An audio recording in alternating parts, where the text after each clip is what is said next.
I've got the Icom 735 on the bench, and this came out of an impulse buy on eBay, not the radio, but the reason for the video.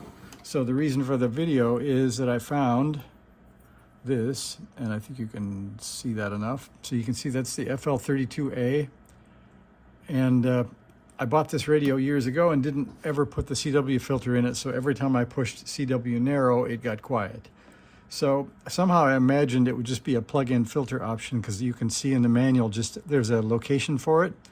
And if you think it's going to be like a Yaesu, where, in fact I have one here, when you look at the Yaesu filters, they just have pins on them and a connector, and you just slide them down and you're done. Well, this radio is nothing like that. So I had to take off the top and bottom cover. That revealed this circuit board, which is actually, you can look, it's actually on the bottom of the radio, not the top.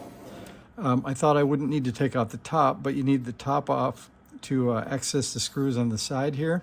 So both the top and bottom covers were off, and that led me to this, which is on the back of the radio.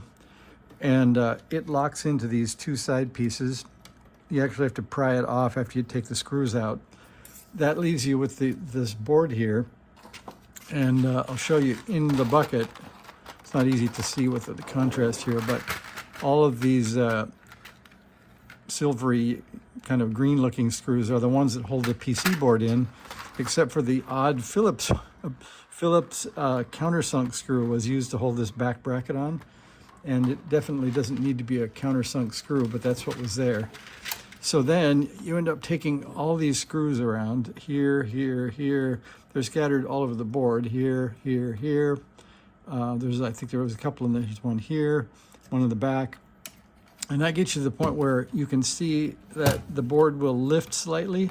But before you guys got here, I unplugged a few cables. Let me show you those.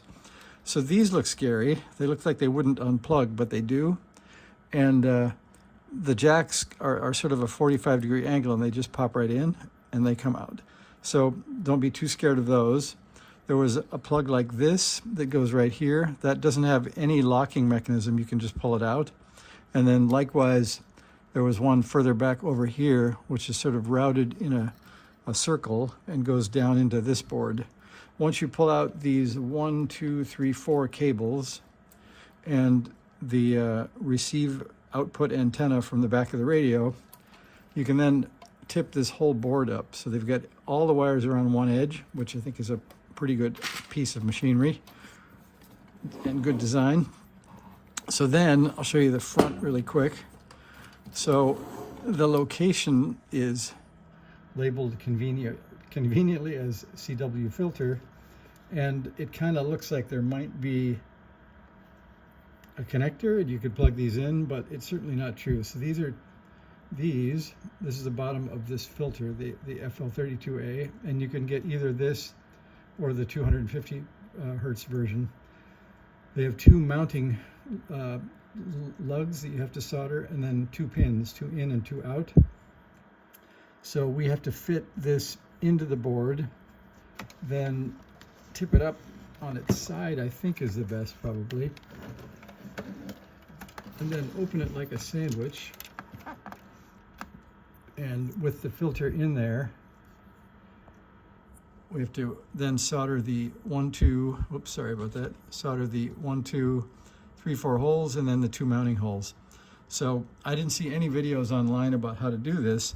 So before you think you're going to open up your Icom and plug the filter in, make sure you're ready for a sort of not for the faint of heart kind of activity of taking your radio completely apart to get to the filters and then having to solder them in on top of that. So that's your quick intro. You can probably handle the soldering and the reassembly, so we'll leave it at that. Thanks. Bye.